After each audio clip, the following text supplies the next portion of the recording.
अस्सलाम वालेकुम all dear students. बिस्मिल्लाहिर्रहमानिर्रहीम। बच्चे, इस लेक्चर में मैं आपको सिखाऊंगा एक्सरसाइज 3.4 उसका क्वेश्चन 10 जो आपके असाइनमेंट 25 का क्वेश्चन 1 भी है। इस क्वेश्चन में हम सीखेंगे क्वेश्चन नंबर 10 में rank, find the rank of this matrix.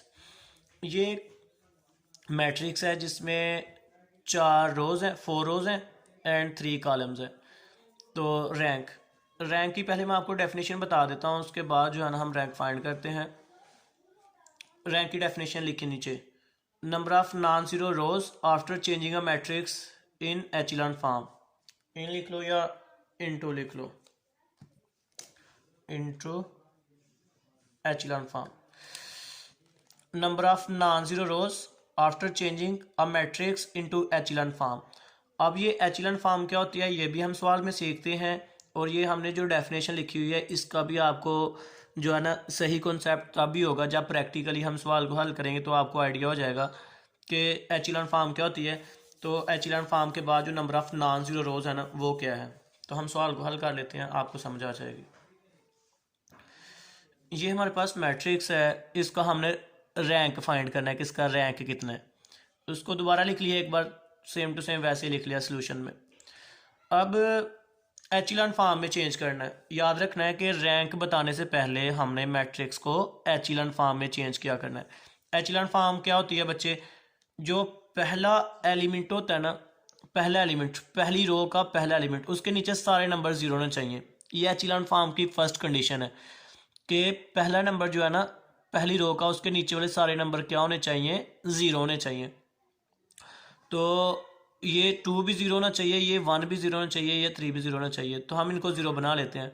हम कहते हैं ये R1 है, ये R2 है, ये R3 है, ये R4 है। 2 R2 में है, 1 R3 में है, 3 R4 में है। रो 4, R का मतलब रो। अब R2 माइनस 2 R1, अगर हम रो 1 को 2 के साथ मल्टीप्लाई करके रो 2 में से माइनस करेंगे तो यहाँ पे ज़ीरो हो जाएगा।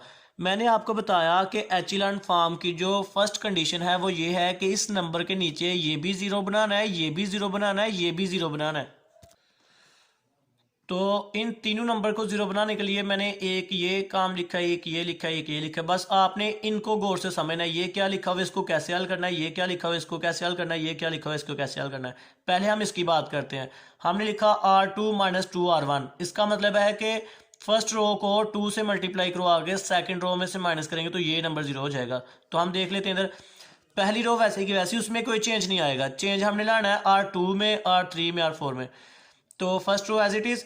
अब इसको 2 से मल्टीप्लाई किया, इसमें से माइनस किया, तो 1 को 2 से मल्टीप्लाई करेंगे 2, तो 2 में से माइनस करेंगे तो आ जाएगा 2 माइनस 2। इधर जो काम पहले एलिमेंट के साथ किया वही दूसरे के साथ करना, वही तीसरे के साथ करना। दोबारा इसको 2 से मल्टीप्लाई करके इसमें से माइनस करना है, तो -5, इसको 2 से मल्टीप्लाई करेंगे -8, और जब माइनस करेंगे तो माइनस माइनस के साइन को प्लस कर देगा, -5 + 8। ये 1 वैसे का वैसा, इसको 2 से मल्टीप्लाई करेंगे तो -14, और जब ये माइनस इस माइनस को प्लस कर देगा तो +14 हो जाएगा। अब अगला काम क्या करना है, अब इसको जीरो बनाना, तो इसके लिए तो सीधा सीधा सिर्फ इसको इसमें से माइनस ही कर देंगे। तो हम लिख दें, ये लिखा हुआ हमने R3 माइनस R1, तो 1 को 1 में से माइनस कर देंगे। उसी तरह -4 को 2 में से माइनस करेंगे तो ये माइनस इस माइनस को प्लस कर देगा, -2 + 4 हो जाएगा। अब ये 3 लिखा, और 3 लिखने के बाद इसको इसमें से माइनस करेंगे तो दोबारा ये वाला जो माइनस है उस माइनस को प्लस कर देगा, +7 हो जाएगा। अब इसको जीरो बनाना है तो उसके लिए ये लिखा हुआ R3 माइनस 3R1। रो 1 को ना 3 से मल्टीप्लाई करेंगे और इसमें से माइनस कर देंगे। तो 1 को 3 से मल्टीप्लाई किया और 3 में से माइनस कर दिया, 3 - 3 आ गया। ये -7, वैसे ही इस 4 को 3 से मल्टीप्लाई करेंगे -12 हो जाएगा, और ये जो माइनस है वो -12 को प्लस कर देगा तो +12 हो जाएगा। अब ये 4 वैसे ही, तो इसको 3 से मल्टीप्लाई करेंगे -21, तो ये जो माइनस है माइनस को प्लस कर देगा तो इधर +21 आ जाएगा। क्योंकि इधर बीच में माइनस की अलामत है तो वो समझ लो उनकी अलामतें चेंज करती जाएगी। उसके बाद ये 1 ऊपर वाला वैसे ही, ये भी ज़ीरो हो गया, ये भी ज़ीरो हो गया, ये भी ज़ीरो हो गया। एचिलॉन फॉर्म की पहली शर्त पूरी होगी कि इस नंबर के नीचे सारे नंबर ज़ीरो आ गए। एचिलॉन फॉर्म की दूसरी शर्त ये है कि यहाँ पे अब दूसरी रो में ये वाला एलिमेंट 1 होना चाहिए और इसके नीचे वाले 0 होने चाहिए। तो इसको 1 बनाने के लिए हम R2 को 3 से डिवाइड कर लेते हैं। तो ये मैंने लिखा हुआ डिवाइडिंग R2 बाय 3। तो R2 0 को भी 3 से डिवाइड कर लेते हैं। चले जी, इसके बटे में भी 3 लिख लेते हैं। 0/3, उसके बाद 3/3 और 15/3। तो आपको पता है 0/3 तो दोबारा 0 ही आना है, इसलिए मैंने पहले नहीं था लिखा हुआ कि इसका आंसर दोबारा 0 ही आना है। तो फिर भी मैंने आपको पूरी की पूरी रो के साथ लिख के शो करवा दिया। अब ये दोबारा 0/3 तो 0 रहेगा, 3/3 1 हो जाएगा, 15/3 5 हो जाएगा। बाकी किसी भी रो को अब हम जो है ना, बाकी किसी भी रो को नहीं छेड़ेंगे, वो वैसे की वैसी आ जाएगी। एचिलॉन फॉर्म की पहली शर्त ये होती है कि इस नंबर के नीचे वाले सारे 0 होने चाहिए। दूसरी शर्त ये होती है कि यहाँ 1 होना चाहिए, इसके नीचे वाले 0 होने चाहिए।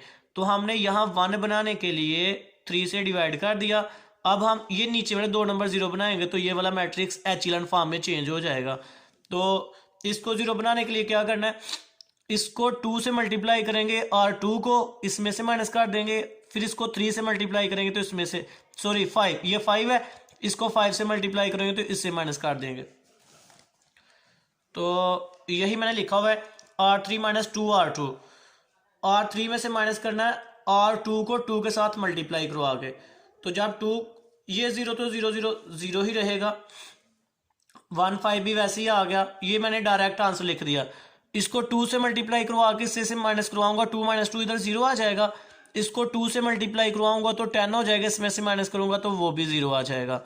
अगला काम हमने क्या करना था, इसको 5 से ज़रब करवा के यहाँ 0 बनाना है, 5 से ज़रब करवा के इससे माइनस करना है। तो ये मैंने लिखा हुआ R4, ये चौथी रो है ना, R4 - 5R2। R2 को मल्टीप्लाई करना है 5 से और माइनस करना है R4 से। इसको 5 से मल्टीप्लाई किया तो 5, इससे माइनस करवाया तो 0। इसको 5 से मल्टीप्लाई किया 25, इसमें से माइनस करवाया वो भी 0। अब ये हमारे पास एचिलॉन फॉर्म में चेंज हो चुका मैट्रिक्स। पहला एलिमेंट 1 होना चाहिए, उसके नीचे सारे 0 होने चाहिए। दूसरी रो में ये एलिमेंट 1 होना चाहिए, इसके सारे नीचे 0 होने चाहिए। अगर इधर एलिमेंट 1 आ जाए 0 आ जाए उसका कोई फर्क नहीं पड़ता, इधर 1 भी हो सकता है 0 भी हो सकता है। तो अब देखो नंबर ऑफ नॉन जीरो रोज जिसमें नॉन जीरो नंबर है, इसमें भी नॉन जीरो नंबर शामिल है जो 0 नहीं है, इसमें भी कुछ नंबर ऐसे हैं जो 0 नहीं है, लेकिन नीचे वाली जो 2 रो है ना वो पूरी की पूरी 0 है। तो रैंक में उन रोज की तादाद आती है जिनमें नॉन जीरो नंबर शामिल हो। जैसे इसमें भी नॉन जीरो है, इसमें भी। तो कितनी रोज हैं जिसमें नॉन जीरो नंबर है, 1 और 2। ये तो सारी की सारी 0 है ना, ये रैंक में रो शामिल नहीं होगी, ये भी शामिल नहीं होगी। तो हमारे पास सिर्फ ये और ये आ जाएगा।